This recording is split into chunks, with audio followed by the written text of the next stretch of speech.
আসসালামু আলাইকুম দর্শক, সবাই কেমন আছেন? আশা করছি আপনারা সবাই অনেক অনেক বেশি ভালো আছেন। আজ সকাল সকাল আমাদের গাছের ফ্রেশ আম পাড়তে চলে এলাম। এর পেছনে কিন্তু একটা কারণ আছে, কারণ আজকের এই ফ্রেশ আমগুলো দিয়ে আপনাদের দুর্দান্ত মজাদার একটা শরবত বানিয়ে দেখাবো। এই যে দেখেন আমগুলো কেমন সুন্দর থোকায় থোকায় ধরেছে। তবে এই আমগুলো কিন্তু আমরা কাঁচা অবস্থাতেই সব পেড়ে ফেলি। এর প্রধান কারণ হলো এই আমগুলো পাকলেও খাওয়া যায় না। এই আমগুলো পাকার পরেও এত বেশি টক থাকে যা একদমই মুখে নেওয়া যায় না। তাই কাঁচা অবস্থাতেই কিন্তু এই আমগুলো পেড়ে আচার বানিয়ে ফেলি। তবে এই আমগুলো কিন্তু এখনো আচার বানানোর জন্য পারফেক্ট হয়নি, কারণ আমের আচার বা মোরব্বা বানানোর জন্য কিন্তু আমের বীজগুলো একটু শক্ত হতে হয়। আর তাই আপাতত এই আমগুলো কিন্তু আমরা শরবত হিসেবেই ব্যবহার করছি। তো এই যে দেখেন আমি আমগুলো পেড়ে নিচ্ছি। তবে এই আমগুলো পাড়ার সময় কিন্তু অত্যন্ত সাবধানে পারতে হয়, কারণ এই আমের বোটায় এক ধরনের কষ থাকে যেটা স্কিনে লাগলে সেখানে ঘা হয়ে যায়। তবে মাশাআল্লাহ এবছর কিন্তু অন্য বছরের তুলনায় মোটামুটি আমের ফলন ভালোই। এখন বড়সড় কোনো ঝড় না হলেই হয়। তো যাই হোক, আজকের এই কাঁচা আমের শরবতের জন্য এখানে আমি 6টা আম পেড়ে নিয়েছি। এই যে দেখুন, এই আমের থোকাটা দেখতে কি সুন্দর আর ফ্রেশ লাগছে। বোটা ছাড়িয়ে নেওয়ার পর এখন এই আমগুলোকে ভালোভাবে পরিষ্কার পানি দিয়ে ধুয়ে নেব।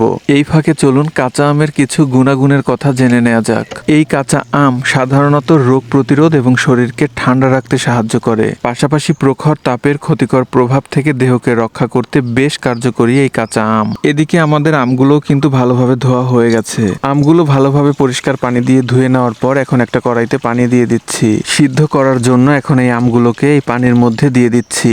আপনারা জানলে হয়তো অবাক হবেন, এই কাঁচা আম কিন্তু সানস্ট্রোক বা হিট স্ট্রোকের ঝুঁকি কমায়। কাঁচা আমের মধ্যে পটাশিয়াম থাকার কারণে এটা আমাদের শরীরকে ঠান্ডা রাখতে সাহায্য করে। এ কারণেই আমাদের শরীরে ঘাম কম হয় এবং গরমের ক্লান্তিও দূর হয়। আর এদিকে আমগুলো যাতে খুব তাড়াতাড়ি এবং ভালোভাবে সিদ্ধ হয় এজন্য একটা ঢাকনা দিয়ে ঢেকে দিচ্ছি। আমের এই শরবতটা আপনারা চাইলে সিদ্ধ করা ছাড়া আম পুড়িয়েও বানাতে পারেন। কিছুক্ষণ জাল করার পর এখন ঢাকনাটাকে সরিয়ে দেখছি আমগুলো ভালোভাবে সিদ্ধ হয়েছে কিনা। আমগুলো প্রায় সিদ্ধ হয়ে গেছে। এখন এর মধ্যে দিয়ে দিচ্ছি 3টা কাঁচা মরিচ। তো এর মধ্যে কিন্তু আমরা আরো কিছু আম দিয়েছি, তবে আমার মা এই আমগুলোর খোসা আগে থেকেই ছাড়িয়ে ফেলেছিল। আমগুলো প্রপার ভাবে সিদ্ধ হয়ে গেলে আমের স্কিনগুলো এভাবে ফেটে যাবে, তখন চুলার জাল বন্ধ করে দিতে হবে। এখন এই আমগুলো ঠান্ডা হওয়ার জন্য রেখে দিচ্ছি। আমগুলো ঠান্ডা হতে থাক, এই ফাঁকে আমরা একটা মশলা রেডি করে নিচ্ছি। মশলাটা ভাজার জন্য একটা কড়াইতে দিচ্ছি 2 চামচ ধনিয়া আর 2 চামচ জিরা। আরো একটু বেটার টেস্টের জন্য এখন এর মধ্যে দিয়ে দিচ্ছি 1 চামচ মৌরি বা মিষ্টি জিরা। এখন এই মশলাগুলোকে একদম লো হিটে ভালোভাবে ভেজে নেব। তবে এই মশলাগুলোকে কিন্তু আবার খুব বেশি হিট দিয়ে ভেজে পুড়িয়ে কালো করা যাবে না। জাস্ট 1 মিনিটের মতো হালকা ভাজার পর সুন্দর একটা স্মেল বের হলেই চুলা থেকে নামিয়ে নিতে হবে। আপনারা যদি ঝাল খেতে পছন্দ করেন তাহলে এর মধ্যে সামান্য গোলমরিচ আর একটা শুকনা মরিচও ব্যবহার করতে পারেন। মশলাগুলো ভাজা হয়ে গেছে। এখন এই মশলাগুলোকে শিলপাটায় ভালোভাবে বেটে গুঁড়ো করে নেব। এদিকে আমাদের সিদ্ধ করা আমগুলোও কিন্তু একদম ঠান্ডা হয়ে গেছে। এখন এই আমগুলোর খোসা ছাড়িয়ে নেব। সিদ্ধ করার কারণে এই যে দেখেন, আপনারা দেখতেই পাচ্ছেন আমগুলো কিন্তু একদম পাকা আমের মতোই খোসা ছাড়ানো যাচ্ছে। খোসা ছাড়িয়ে নেওয়ার পর এই যে দেখেন, খুব সহজে আমগুলোর বীজও কিন্তু আলাদা করা যাচ্ছে। তবে আমের বীজগুলো যদি আরো অনেক বেশি শক্ত আর আমের মধ্যে আঁশ হয়ে যায় তাহলে কিন্তু হাতের সাহায্যে আমগুলোকে ভালোভাবে চটকে আমের পিওরিগুলো বের করে নিতে হবে। এভাবে সবগুলো আমের পিওরি বের করে নেওয়ার পর এখন এর মধ্যে সিদ্ধ 3টা কাঁচামরিচ দেওয়ার পর এগুলোকে ভালোভাবে ব্লেন্ড করে নেব। প্রথমবার ব্লেন্ড করার পর এখন এর মধ্যে দিয়ে দিচ্ছি স্বাদ মতো লবণ আর বিট লবণ। তবে এই লবণটা কিন্তু আমের টক বুঝে দিতে হবে। বিট লবণটা অবশ্যই দেওয়ার ট্রাই করবেন, এতে করে কিন্তু শরবতের টেস্টটা অনেক ভালো আসবে। এখন এর মধ্যে দিয়ে দিচ্ছি 1 টেবিল চামচ চিনি আর 2 চা চামচ ওই যে মশলা ভেজে রেখেছিলাম সেই মশলার গুঁড়া। এখন এই ভাজা মশলার গুঁড়া দেওয়ার পর এই আমের পিওরিগুলোকে আবারও একটু ব্লেন্ড করে নেব। আমের এই পিওরি থেকে কিন্তু অনেক শরবত বানানো যাবে, তাই পরবর্তীতে খাওয়ার জন্য এগুলোকে আমি ফ্রিজিং করে রাখবো। এজন্য আমের এই পিওরিগুলোকে আমি একটা চকলেট মোল্ডের মধ্যে দিয়ে দিচ্ছি।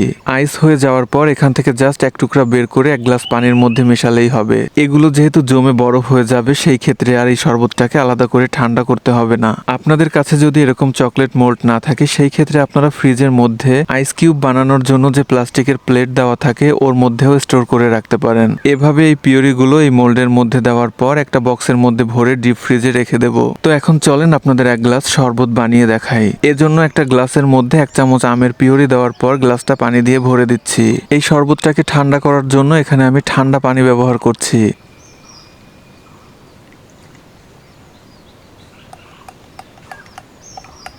এখন এটাকে ভালোভাবে চামচ দিয়ে মিশিয়ে নেওয়ার পর এর উপরে দিয়ে দিচ্ছি হাফ চা চামচ ভাজা মশলার গুঁড়া। যে কোনো টক মিষ্টি শরবতের মধ্যে ভাজা জিরার স্মেলটা কিন্তু খেতে অনেক বেশি ভালো লাগে। তো এই যে দেখেন, আপনারা দেখতেই পাচ্ছেন আমাদের কাঁচা আমের শরবত কিন্তু একদমই রেডি। টক মিষ্টি আর ঝাল ঝাল স্বাদের এই শরবতটা খেতে কি যে মজার। কাঁচা আম থাকতে থাকতে একবার হলেও বানিয়ে দেখুন। আশা করছি কাঁচা আমের এই রিফ্রেশিং শরবতটা আপনাদের কাছে অনেক বেশি ভালো লেগেছে। আর হ্যাঁ, গরমের হাত থেকে শরীরকে সুস্থ রাখতে নিয়মিত কাঁচা আমের শরবত পান করতে পারেন।